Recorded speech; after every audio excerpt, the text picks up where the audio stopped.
Good morning दोस्तों, मैं आपको डीएलएड 4 सेमेस्टर के विज्ञान का वेरी इंपॉर्टेंट टॉपिक विद्युत के बारे में आज डिस्कस करेंगे कि विद्युत क्या होता है। सबसे पहले आप जानिए कि यहाँ पे विद्युत से वेरी इंपॉर्टेंट क्वेश्चन कहाँ से बनते हैं, आवेश से बनते हैं। सबसे पहले आप जानिए आवेश क्या होता है। तो आवेश क्या होता है, देखिए जब किसी भी पदार्थ से इलेक्ट्रॉन निकाल लिया जाता है या इलेक्ट्रॉन उस पर आ जाता है, कहने का मतलब इलेक्ट्रॉन की कमी और अधिकता के कारण क्या होता है, वह पदार्थ आवेशित हो जाता है। जैसे कहने का मतलब ये कोई पदार्थ है, ठीक, ये कोई पदार्थ है, अगर इसके पास जो है 1 2 3 4 5 इस तरह से 5 इलेक्ट्रॉन हैं। कितने इलेक्ट्रॉन हैं? 5 इलेक्ट्रॉन हैं। जब यह अपना एक इलेक्ट्रॉन निकाल देता है तो ऐसे कंडीशन में ए पर एक पॉजिटिव चार्ज आ जाता है। क्या आ जाता है? एक पॉजिटिव चार्ज आ जाता है। तो आप कह सकते हैं कि किसी पदार्थ से एक इलेक्ट्रॉन निकलने पर उस पर एक धनावेश बनता है। तो आप ये भी कह सकते हैं कि इलेक्ट्रॉन की कमी के कारण उस पर कौन सा आवेश आता है? धनावेश आता है। ठीक, ध्यान दीजिए। जैसे आपका ये डिफिनीशन क्या बना कि आवेश कितने प्रकार के होते हैं, तो आप बताएंगे पहला एक होता है धन आवेश। क्या होता है? धन आवेश। धन आवेश जिसको हम पॉजिटिव चार्ज कहते हैं। धन आवेश क्या होता है? किसी भी पदार्थ में एक इलेक्ट्रॉन या किसी पदार्थ में इलेक्ट्रॉन की कमी के कारण उस पर धन आवेश उत्पन्न हो जाता है या वह धन आवेशित हो जाता है। जैसे आपने एक एग्जाम्पल लिया कि एक कोई क्या था, पदार्थ था या तत्व है जिसके पास क्या है, 5 इलेक्ट्रॉन है और यह अपना एक इलेक्ट्रॉन निकाल दिया। जब एक इलेक्ट्रॉन निकला तो उस पर एक पॉजिटिव चार्ज आएगा, 2 इलेक्ट्रॉन निकलेगा तो 2 पॉजिटिव चार्ज आएगा, 3 इलेक्ट्रॉन निकलेगा तो 3 पॉजिटिव चार्ज आएगा। तो ध्यान दीजिएगा कि यहाँ पे एक तत्व मैंने ले लिया सोडियम। सोडियम के पास कुल कितने इलेक्ट्रॉन होते हैं? 11 इलेक्ट्रॉन होते हैं। जो तत्व का परमाणु क्रमांक होता है वही इलेक्ट्रॉनों की संख्या होती है और वही प्रोटॉनों की भी संख्या होती है। तो यहाँ पर सोडियम के पास कुल कितने इलेक्ट्रॉन हैं? 11 इलेक्ट्रॉन हैं। तो 11 इलेक्ट्रॉन का अगर कॉन्फ़िगरेशन करेंगे तो यहाँ पे बोर के अनुसार 2 8 और क्या बनेगा? 1 बनेगा। तो आपने देखा कि बाह्य कोश में कितने इलेक्ट्रॉन हैं? 1 इलेक्ट्रॉन है। जब भी इलेक्ट्रॉन निकलता है तो वह कहाँ से निकलता है? बाह्य कोश से निकलता है। तो बाहरी कोश का इलेक्ट्रॉन ये निकल जाएगा। तो जब ये इलेक्ट्रॉन निकलेगा ऑक्टेट कंप्लीट होने के लिए तो यहाँ से सोडियम पर एक धन आवेश आ जाएगा। इसको आप ऐसे भी लिख सकते हैं, यहाँ पर Na+, ये देखिए यहाँ पर Na+, यहाँ पे Na+ एक इलेक्ट्रॉन इस तरह से होता है। तो यहाँ पर आपने देखा कि जब एक इलेक्ट्रॉन निकल जाता है तो सोडियम पर क्या होता है? एक पॉजिटिव चार्ज आ जाता है। जैसे दूसरा मैंने ले लिया मैग्नीशियम, ले लो। अब मैग्नीशियम पर क्या होगा? मैग्नीशियम के पास 12 इलेक्ट्रॉन होते हैं। यह क्या करेगा? यह भी 2 8 और 2 हो गया। तो बाह्य कोश में कितने इलेक्ट्रॉन है? 2 इलेक्ट्रॉन। यह आसानी से अपना 2 इलेक्ट्रॉन निकाल करके मैग्नीशियम पर 2 पॉजिटिव चार्ज बना लेगा। तो कहने का मतलब धनावेश क्या हुआ कि जब किसी तत्व या पदार्थ से इलेक्ट्रॉन निकलता है तो उस पर धनावेश उत्पन्न होता है, या आप यह भी कह सकते हैं कि इलेक्ट्रॉनों की कमी के कारण धनावेश उत्पन्न होता है। क्लियर है यहाँ तक? तो ये हो गया धनावेश। दूसरा क्या होता है आपका? ऋण आवेश होता है। क्या होता है? ऋण आवेश। तो ऋण आवेश की अगर बात करें, नेगेटिव चार्ज क्या होता है? ध्यान दीजिए, यहाँ पे इलेक्ट्रॉन की अधिकता के कारण क्या होता है? पदार्थ ऋण आवेशित हो जाता है। जब किसी पदार्थ में एक्स्ट्रा इलेक्ट्रॉन आते हैं तो वह क्या होता है? नेगेटिव चार्ज रखता है। जैसे एग्जाम्पल में आपको बताऊं कि एग्जाम्पल में क्या होगा। जैसे मान लीजिए आपके पास B कोई तत्व है, इसके पास 1 2 3 4 5 इसी तरह से इलेक्ट्रॉन हो गए। अब बाहर से एक इलेक्ट्रॉन क्या हो गया? आ गया एक्स्ट्रा। जब बाहर से एक इलेक्ट्रॉन इस पर आया तो B के पास कौन सा चार्ज होगा? निगेटिव। अगर एक निगेटिव चार्ज है तो इसका मतलब आप समझ जाइए कि उस पर कितना इलेक्ट्रॉन की अधिकता है? 1 इलेक्ट्रॉन की। अगर 2 निगेटिव चार्ज होगा तो 2 इलेक्ट्रॉनों की अधिकता होगा, 3 होगा तो 3 इलेक्ट्रॉनों की अधिकता होगा। इस तरह से इलेक्ट्रॉन की अधिकता के कारण कौन सा आवेश होता है? ऋण आवेश होता है। ठीक है। तो चलिए देखिएगा।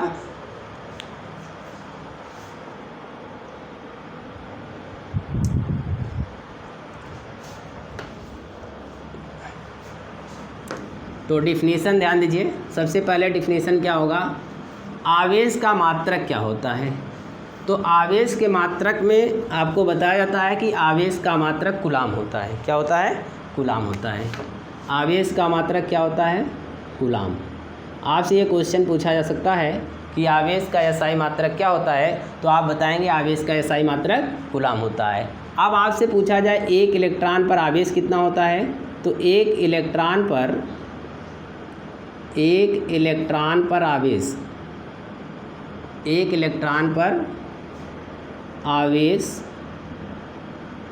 E बराबर 1.6 गुणे 10⁻⁻19 कूलाम होता है। कितना होता है?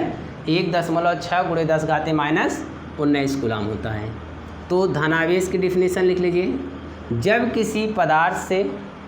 जब किसी पदार्थ में इलेक्ट्रॉन की कमी होती है तो उस पर कौन सा आवेश आता है? धन आवेश। ये आपका डिफिनीशन यही बनेगा। जब किसी पदार्थ में इलेक्ट्रॉन की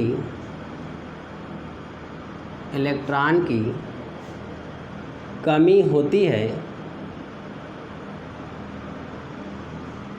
तो वह धनावेशित हो जाता है, धनावेशित हो जाता है। जैसे एग्जाम्पल में आप देखिए, एग्जाम्पल में है Na+, यहाँ पे Na+,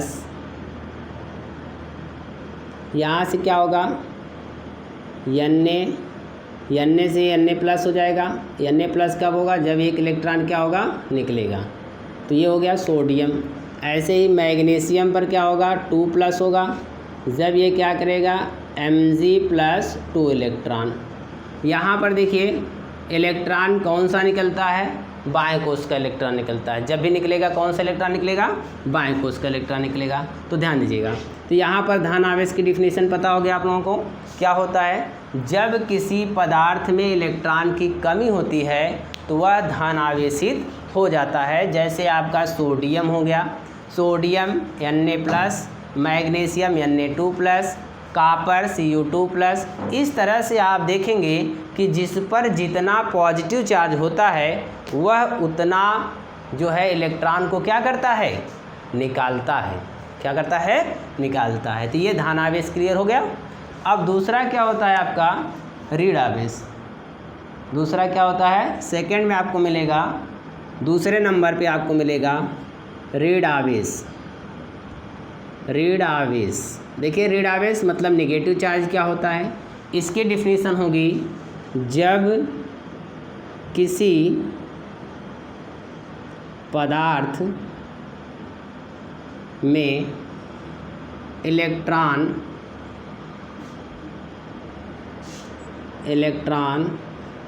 की अधिकता होती है तो वह ऋणावेशित हो जाता है। ऋणावेशित हो जाता है। अगर आपसे पूछा जाए ऋणावेश क्या होता है? जब किसी पदार्थ में इलेक्ट्रॉन की अधिकता होती है तो वह क्या होता है? ऋणावेशित होता है। जैसे आपका है ऑक्सीजन ले लो, ऑक्सीजन पर कितना ऋणावेश होता है? तो यहाँ पे ऑक्सीजन का होता है परमाणु क्रमांक 8 होता है। जब इसका विन्यास होगा तो 2 और 6 बनेगा। तो देखा आपने क्या कि बाएं कोष में 6 इलेक्ट्रॉन हैं, इसको 8 करने के लिए कितने इलेक्ट्रॉन की ज़रूरत होगी? 2 इलेक्ट्रॉन की ज़रूरत होगी। जब ये 2 इलेक्ट्रॉन की ज़रूरत होगी जब इसको, इसलिए ऑक्सीजन पर 2 निगेटिव चार्ज हो जाता है। कब? जब इसके साथ जो है यहाँ पे ऑक्सीजन प्लस 2 इलेक्ट्रॉन जुड़ जाएगा तो ये ऑक्सीजन पर 2 निगेटिव चार्ज बन जाएगा। समझ में आया? ऐसे ही अगर दूसरा एग्जाम्पल लीजिए तो क्लोरीन ले लो, तो क्लोरीन का कितना होता है 17 होता है, तो 2 8 और क्या बनता है 7 बनता है। तो आपने देखा कि बाएं कोश में कितने इलेक्ट्रॉन हैं 7 इलेक्ट्रॉन हैं। तो इसको 8 करने के लिए कितने इलेक्ट्रॉन की ज़रूरत होती है 1 इलेक्ट्रॉन की ज़रूरत होगी। तो यहाँ पर जब 1 इलेक्ट्रॉन दूसरे परमाणु से जब इसको मिल जाएगा तो यही क्लोरीन क्या हो जाएगा एक निगेटिव चार्ज बना लेगा। इसका मतलब यहाँ पर क्लोरीन प्लस 1 इलेक्ट्रॉन बराबर हो जाएगा आपका क्लोरीन माइनस। तो ऐसे आपको बताया गया कि माइनस चार्ज कब आता है जब इलेक्ट्रॉन की अधिकता होती है। जितने इलेक्ट्रॉन अधिक होंगे बढ़ते जाएंगे उतना क्या होगा कि निगेटिव चार्ज इस पर क्या होगा बढ़ता जाएगा। समझ में आ गया, माने धन आवेश और ऋण आवेश, ये 2 चीज़ें क्लियर हो गई। देखिए इसके बाद आपको बताया जाता है कूलाम का क्या नियम था। तो आवेश के आधार पर कूलाम ने क्या किया, एक नियम दिया जिसमें उन्होंने क्या बताया, ध्यान दीजिएगा कूलाम का क्या नियम है। जैसे कभी कभी ये क्वेश्चन आपका बन जाता है कि कूलाम का नियम क्या है। तो कूलाम का नियम क्या है, ध्यान दीजिए, बहुत आसान है ये। कूलाम का नियम, कूलाम ने बताया जैसे 2 वस्तुएं हैं, एक वस्तु ये हो गई और एक वस्तु ये हो गई। 2 वस्तुएं हैं और दोनों पर आवेश, मान लीजिए इस पर Q1 आवेश है और इस पर Q2 आवेश है, और दोनों की दूरी एक दूसरे से कितना है r दूरी पर दोनों वस्तुएं रखी गई हैं। दोनों के बीच की दूरी क्या है r है। तो आप ध्यान दीजिएगा, तो कूलाम ने क्या बताया कि किन्हीं 2 वस्तुओं पर लगने वाला आकर्षण या प्रतिकर्षण, देखो दोनों बातें होती हैं। यहाँ पे आप जानिएगा कि जब समान आवेश होगा, जब क्या होगा, जब समान आवेश होगा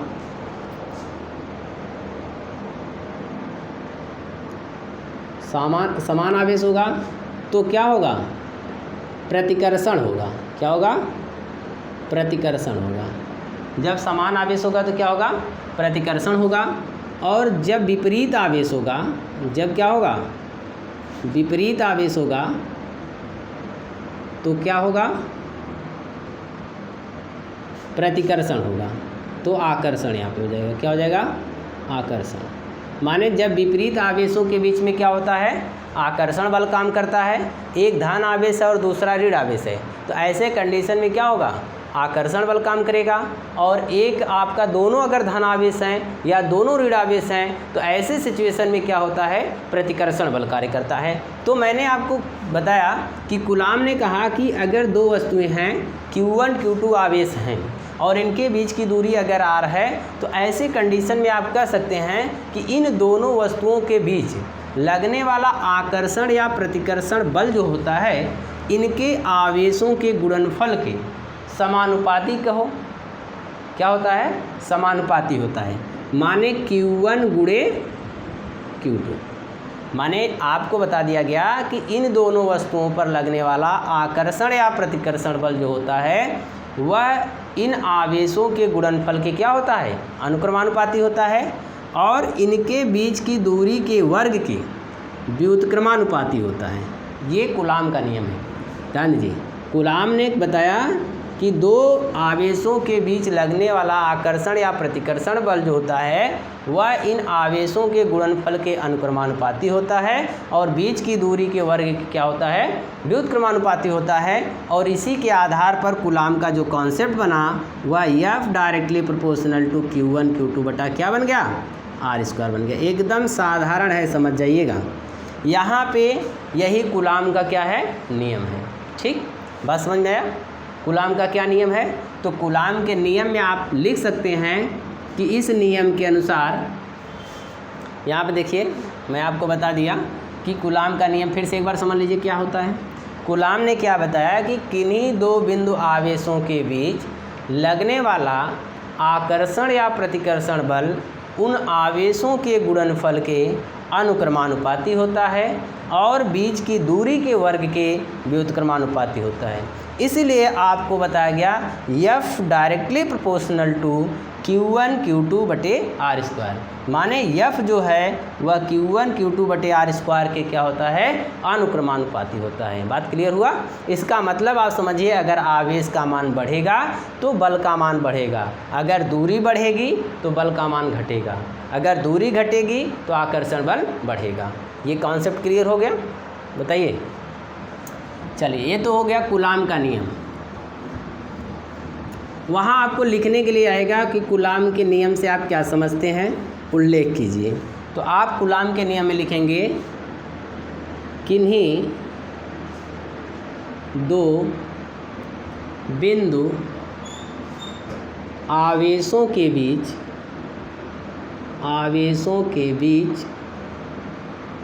लगने वाला आकर्षण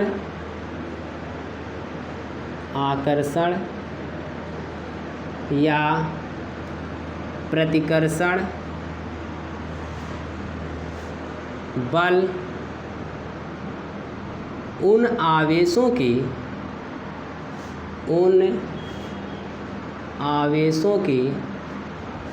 गुणनफल के अनुक्रमानुपाती और बीच की दूरी के वर्ग के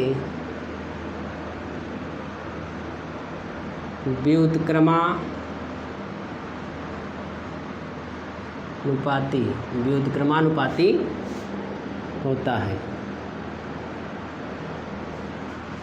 माने यही इनका नियम है कि किन्हीं दो बिंदु आवेशों के बीच लगने वाला आकर्षण या प्रतिकर्षण बल जो होता है, उन आवेशों के गुणनफल के अनुक्रमानुपाती और बीच की दूरी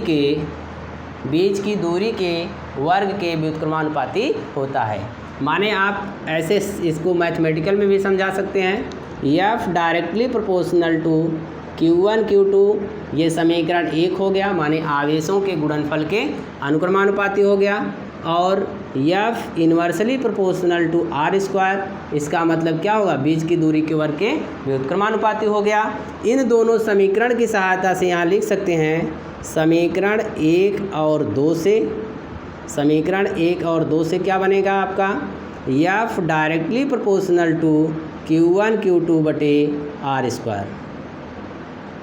यही आपका एक मैथमेटिकल कॉन्सेप्ट बनेगा। या इसको आप ऐसे भी लिख सकते हैं, F बराबर, जब आप इसको हटाएंगे तो एक कांस्टेंट वैल्यू मिलती है जिसका मान है 1/4 पाई एप्सिलॉन 0 Q1 Q2 बटे आर स्क्वायर। यही कूलाम का गणितीय नियम है। क्या है, गणितीय नियम है। तो ये हो गया कूलाम का नियम, जो मैंने आपको बताया कि कूलाम ने क्या क्या बताया था। ठीक, बात क्लियर हो गया, इतनी बातें। माने अब देखो,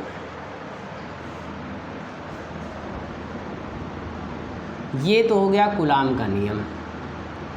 चलिए अब हम बात करते हैं, अगर किसी पदार्थ में इलेक्ट्रॉनों की संख्या हमें ज्ञात हो, क्या ज्ञात हो, इलेक्ट्रॉनों की संख्या ज्ञात हो, इलेक्ट्रॉन पर आवेश ज्ञात हो, तो हम कैसे बता सकते हैं कि पूरे पदार्थ पर कितना आवेश है। जैसे देखो, आपको समझना क्या है,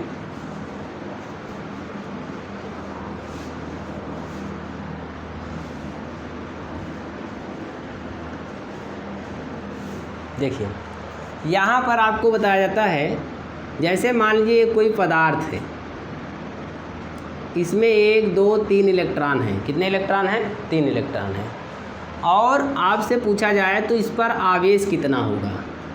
ठीक, तो सबसे पहले आप जानेंगे कि आवेश Q बराबर जो होता है, आवेश Q का जो मान होता है वह NE के बराबर होता है। किसके बराबर होता है, NE के बराबर होता है। ध्यान दीजिए, अभी मैं बता रहा हूँ किसके बराबर होता है, NE के बराबर होता है। जहाँ आप जानेंगे N क्या होता है, जहाँ N जो होता है वह इलेक्ट्रॉनों की संख्या है। क्या है, इलेक्ट्रॉनों की संख्या।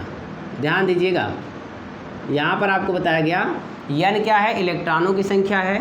E क्या है, इलेक्ट्रॉन पर आवेश है। क्या है, इलेक्ट्रॉन पर आवेश, इलेक्ट्रॉन पर आवेश। ध्यान दीजिए, माने N क्या है, इलेक्ट्रॉनों की संख्या है, E क्या है, इलेक्ट्रॉन पर आवेश है। अगर ये मान लीजिए कोई वस्तु है, इस पर आपको पता है कि 1 2 3 इलेक्ट्रॉन है इसमें, ठीक, कितने इलेक्ट्रॉन हैं, 3 इलेक्ट्रॉन हैं, और मैंने आपसे पूछा कि बताइए इस पर आवेश कितना होगा, तो आपको एक बात बता दूं, अभी मैंने बताया था कि इलेक्ट्रॉन पर आवेश कितना होता है, 1.6 × 10⁻⁹ कूलम होता है। तो यहाँ पर जब हम Q निकालेंगे तो N का मान कितना रखेंगे, 3 इलेक्ट्रॉन है। आवेश, इलेक्ट्रॉन पर आवेश कितना होता है, 1.6 × 10⁻⁹ कूलम होता है। ये टोटल हो गया। तो यहाँ से 16 तियाँ कितना होता है, 16 तियाँ 48, 4.8 × 10 कितना हो जाएगा, -19 कूलम। अगर आपसे पूछा जाए किसी वस्तु पर इलेक्ट्रॉनों की संख्या, किसी वस्तु में इलेक्ट्रॉनों की संख्या 3 है तो उस पर आवेश कितना होगा, तो बड़े आसानी से आप इस फार्मूले की सहायता से बता सकते हैं कि उस पर आवेश कितना होगा। और ये आपको एक चीज़ याद रखना होगा कि एक इलेक्ट्रॉन का जो आवेश होता है वह 1.6 × 10⁻⁹ कूलम होता है। 1.6 × 10⁻⁹ कूलम होता है, ये आपको याद होना चाहिए, ठीक।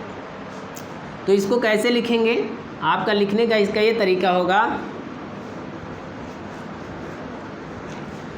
लिखने का ये तरीका होगा, यदि किसी पदार्थ में इलेक्ट्रॉनों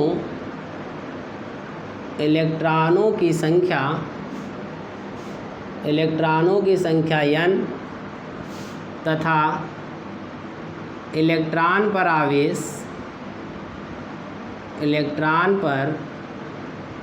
आवेश E हो, तो पदार्थ पर आवेश का मान, आवेश Q बराबर NE, Q बराबर NE कूलाम होगा। कूलाम को हम C से लिखते हैं, किससे लिखते हैं, C से। जैसे एग्जाम्पल में आपको ये मिल गया, सोडियम, देखो हम लेते हैं आपका ऑक्सीजन लेते हैं, ऑक्सीजन तत्व में दूसरे परमाणु से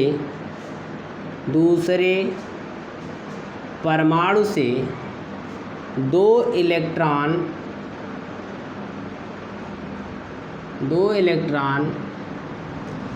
ऑक्सीजन तत्व में दूसरे परमाणु से 2 इलेक्ट्रॉन ग्रहण किया गया हो तो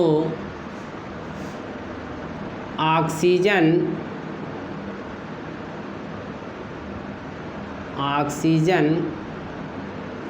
पर आवेश का मान होगा। तो आपका कैसे इसको हल करेंगे, देखिए हल करने का तरीका ये होगा, n बराबर कितना इलेक्ट्रॉन है, तो E बराबर कितना होता है, 1.6 × 10⁻⁹ कूलम। तो आपसे Q बराबर पूछेगा तो Q बराबर क्या होता है, Ne होता है। तो यहाँ से Q बराबर हो जाएगा आपका n माने 2 × 1.6 × 10⁻⁹ कूलम। तो 16 दूना कितना हो गया, 32, 3.2 × 10 कितना, -19 कूलम। तो इसका मतलब ऑक्सीजन पर कितना आवेश बन जाएगा, 3.2 × 10 -19 कूलम। ये हो गया आपका किसी पदार्थ पर आवेश कैसे ज्ञात करते हैं। अगर पदार्थ पर इलेक्ट्रॉनों की संख्या माने हमें पता होगा और एक इलेक्ट्रॉन का आवेश कितना होता है अगर हमें पता होगा, तो हम उस पदार्थ पर कितना टोटल आवेश होगा उसको हम इस फार्मूले की सहायता से निकाल सकते हैं। ठीक, बात क्लियर हो गया। अब चलिए हम आपको बताते हैं कि चालक क्या होता है, जिसको हम कंडक्टर कहते हैं, कुचालक क्या होता है और अर्धचालक क्या होता है। देखिए, पदार्थ जो होता है वह 3 प्रकार का होता है। पदार्थ कितने प्रकार का होता है? विद्युत धारा के प्रवाह के आधार पर पदार्थ को 3 वर्गों में बांटा गया है। ठीक, एक आपको पढ़ना होगा चालक। क्या पढ़ना होगा? चालक। कंडक्टर क्या होता है? देखो ध्यान दो, माने ऐसा पदार्थ होता है जिसमें आवेश आसानी से, माने विद्युत धारा आसानी से प्रवाहित की जा सकती है, माने जिसमें विद्युत धारा का प्रवाह आसानी से हो सकता है उसको हम क्या कहते हैं? चालक कहते हैं। जिसमें आपका एक प्रश्न आता है कि विद्युत का सबसे अच्छा चालक कौन सा होता है, तो वहाँ पे आपका चांदी होता है। चांदी का जो सिंबल होता है वह क्या होता है? Ag। क्या होता है? Ag मतलब होता है सिल्वर, चांदी होता है। विद्युत का सबसे अच्छा चालक जो होता है वो चांदी होता है। क्या होता है? चांदी होता है। तो हम आपको बताएंगे चालक क्या होता है, माने वह पदार्थ, वह तत्व या पदार्थ जिसमें विद्युत धारा आसानी से प्रवाहित हो जाए, वह विद्युत का क्या होता है? चालक होता है। या आप ऐसे भी कह सकते हैं, ऐसे पदार्थ, जितनी धातु पदार्थ होती हैं सभी धातुएं लगभग क्या होता है, जो धातु पदार्थ होते हैं सभी विद्युत के क्या होते हैं? सुचालक होते हैं, माने विद्युत धारा का आसानी से प्रवाहित किया जा सकता है उसमें। तो यहाँ पे हम आपको बताएंगे चालक क्या होता है। वे पदार्थ जिसमें विद्युत धारा आसानी से प्रवाहित किया जा सकता है उसको हम क्या कहते हैं? चालक कहते हैं। माने ऐसे आप कह सकते हैं, वे पदार्थ जिसमें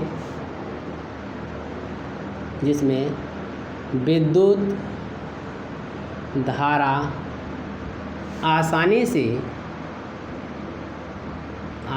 से प्रवाहित किया जा सके विद्युत चालक कहलाता है। विद्युत चालक कहलाता है। जैसे एग्जाम्पल में आप क्या देखेंगे? एग्जाम्पल में अगर देखें तो जैसे चांदी हो गया। चांदी इसलिए मैंने पहले लिखा क्योंकि विद्युत धारा का सबसे अच्छा सुचालक होता है चांदी। चांदी हो गया, तांबा हो गया, तांबा, एल्युमिनियम हो गया, एल्युमिनियम हो गया, लोहा हो गया, लोहा हो गया, ग्रेफाइट हो गया। ग्रेफाइट इसलिए लिख रहा हूँ, यह अधातु है फिर भी विद्युत धारा का प्रवाह इसमें होता है। ये आपका हो गया ग्रेफाइट हो गया, ठीक, आदि। ये सभी क्या होते हैं? विद्युत के चालक होते हैं। माने इन सभी तत्वों में या पदार्थों में विद्युत धारा का प्रवाह आसानी से किया जा सकता है। ठीक, क्लियर हो गया। तो इसके बाद क्या होता है? दूसरे नंबर पे आपको पढ़ना होगा कुचालक या अचालक भी कहते हैं इसको। कुचालक, कुचालक क्या होता है? इंसुलेटर इसको बोलते हैं कुचालक। ठीक, क्या होता है? कुचालक। कुचालक क्या होता है? ध्यान दीजिएगा, वे पदार्थ होते हैं, वे पदार्थ जिसमें विद्युत धारा का प्रवाह, जिसमें विद्युत धारा का प्रवाह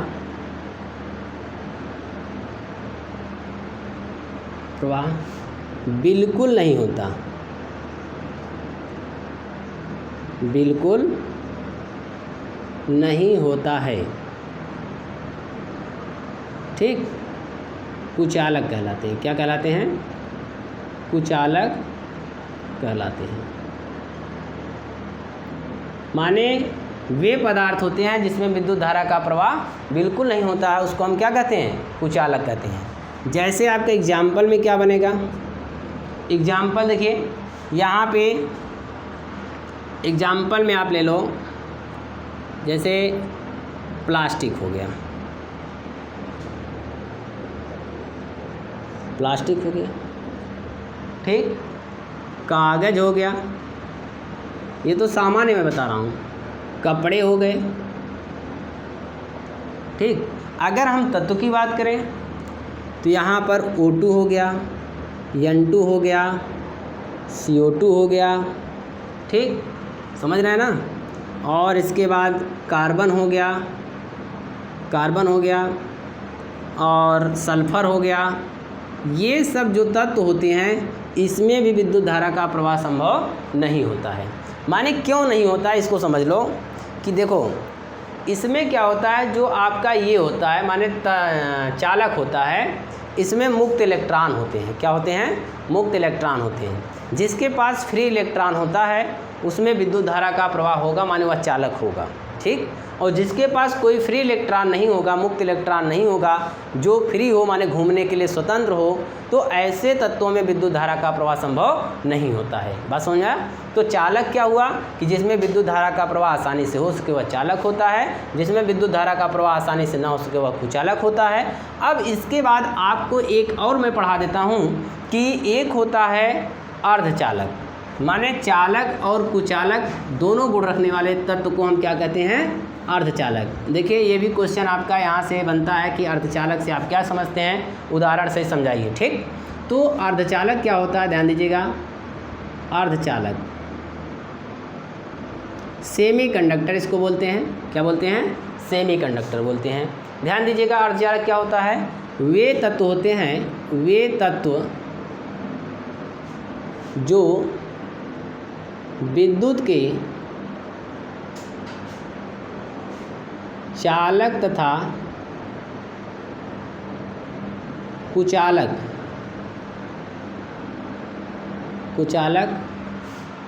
चालक तथा कुचालक दोनों व्यवहार रखते हैं।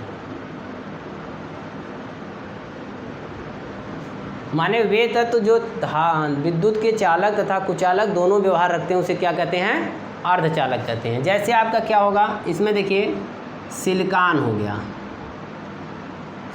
गया, जर्मेनियम हो गया, आर्सेनिक हो गया, ठीक है, एंटीमनी हो गया। तो ये सब क्या होते हैं? अर्धचालक होते हैं। सबसे अधिक अर्धचालक जो जैसे सोलर वगैरह में प्रयोग किया जाता है, सोलर सिस्टम में, वह आपका क्या होता है? सेमीकंडक्टर में सिलिकॉन होता है। क्या होता है? सिलिकॉन होता है। सिलिकॉन हो गया, जर्मेनियम हो गया, आर्सेनिक हो गया, एंटीमनी हो गया, ये सब क्या होते हैं? अर्धचालक होते हैं। क्या होते हैं?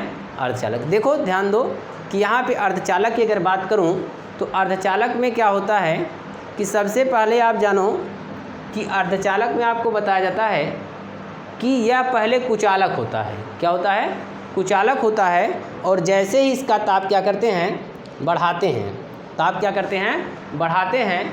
तो यह क्या करता है?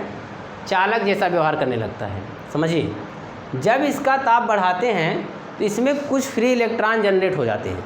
क्या होते हैं? कुछ फ्री इलेक्ट्रॉन जनरेट हो जाते हैं, जिसके कारण इसमें विद्युत धारा का प्रवाह होने लगता है। तो हम ये कहेंगे कि यह क्या है? चालक जैसा व्यवहार करता है। बात समझ में आया? ये हो गया आपका सेमीकंडक्टर, चालक, कुचालक और अर्धचालक। अब हम बात कर लेते हैं आप लोगों से चालक, कुचालक, अर्धचालक के बाद। जैसे आपसे प्रश्न पूछा जाए कि विद्युत धारा से आप क्या समझते हैं, धारा का SI मात्रक क्या होता है। ठीक, आपसे पूछा जाए कि विद्युत धारा से आप क्या समझते हैं, क्वेश्चन आपका यही बनेगा। तो आप समझिए कि विद्युत धारा पहले क्या होता है।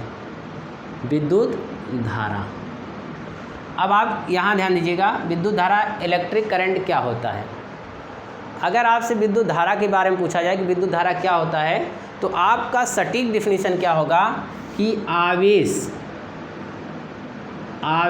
प्रवाह की दर, आवेश प्रवाह की दर को विद्युत धारा कहते हैं। विद्युत धारा कहते हैं। देखिए, आवेश प्रवाह की दर को क्या कहते हैं? विद्युत धारा कहते हैं। देखिए, इसे किससे लिखते हैं? इसे I से प्रदर्शित करते हैं। I से प्रदर्शित करते हैं। धारा को किससे लिखते हैं? I से प्रदर्शित करते हैं। ठीक, इसे किससे लिखते हैं? I से लिखते हैं। यहाँ पे इसका, यहाँ लिखेंगे इसका SI मात्रक, इसका SI मात्रक क्या होता है? एम्पियर होता है। क्या होता है? एम्पियर। ठीक, इसका SI मात्रक क्या होता है? एम्पियर होता है। अब देखो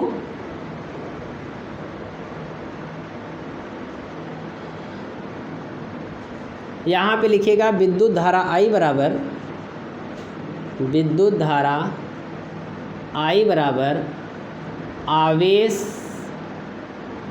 Q बटे समय, समय को किससे लिखा जाता है? T से। माने I बराबर Q अपान T। आवेश का मात्रक क्या होता है? कूलाम। आवेश का मात्रक क्या होता है? कूलाम। और समय का मात्रक क्या होता है? सेकंड। यही कूलाम प्रति सेकंड को क्या कहते हैं हम? एम्पियर कहते हैं। आप ऐसे भी कह सकते हैं इसका डिफिनेशन कि किसी चालक में, ध्यान रखो, किसी चालक में एकांक समय में प्रवाहित आवेश को विद्युत धारा कहते हैं। किसी चालक में एकांक समय में प्रवाहित धारा को, प्रवाहित आवेश को विद्युत धारा कहते हैं। अब ये क्लियर हो गया। माने यहाँ से अगर आपको धारा मतलब आवेश का मान पता हो, समय का मान पता हो, तो आप बता सकते हैं उस चालक में कितनी धारा प्रवाहित हो रही है। जैसे मान लीजिए आपको दे दिया कि एक चालक तार है। सुनो, चालक के लिए तार का हम प्रयोग करते हैं। एक चालक तार का आवेश, ठीक है, 12 कूलाम है। कितना है? 12 कूलाम है। तो 2 सेकंड में उसमें कितनी विद्युत धारा प्रवाहित होगी? तो यहाँ पर जब Q बराबर आपका दे दिया 12 कूलाम और T बराबर दे दिया है 2 सेकेंड, तो यहाँ से I बराबर Q अपान T से हम क्या कर सकते हैं? 12/2 कर देंगे तो 6 एम्पियर। एम्पियर को कैपिटल A से लिखा जाता है। तो यहाँ से 6 एम्पियर धारा प्रवाहित होगी। कितना होगी? 6 एम्पियर। क्लियर होगा? तो आपको हम विद्युत धारा के बारे में आपको बता दें कि विद्युत धारा क्या होता है। तो यहाँ पर धारा भी 2 प्रकार का होता है। अभी हम डिस्कस करेंगे धारा 2 प्रकार कौन कौन सी होती है। एक आपने सुना होगा AC करंट और एक आपने सुना होगा DC करंट। एक प्रत्यावर्ती धारा होती है और एक दिष्ट धारा होती है। तो सबसे पहले आप धारा के डिफिनेशन जान लीजिए, विद्युत धारा को निकालते कैसे हैं, ये चीज़ें क्लियर हो जाएंगी। तो हम आपको कल बताएंगे कि यहाँ पर धारा कितने प्रकार की होगी और विभव क्या होता है, विभवांतर क्या होता है, ठीक है, और विद्युत सामर्थ्य क्या होता है। ये सब सारी चीज़ें आपको इसी टॉपिक में मिलेंगी। लेकिन सबसे पहले आप विद्युत धारा, यहाँ पे आपको क्या क्या पढ़ा है मैंने? आवेश क्या होता है, आवेश कितने प्रकार का होता है, कूलाम का नियम क्या होता है, और इसके बाद मैंने आपको बताया चालक क्या होता है, कुचालक क्या होता है, अर्धचालक क्या होता है, और साथ साथ मैंने आपको विद्युत धारा के बारे में भी बताया। तो आप लोग इतना तैयार करिएगा, फिर इसके बाद कल आगे कंटिन्यू क्लास होगी।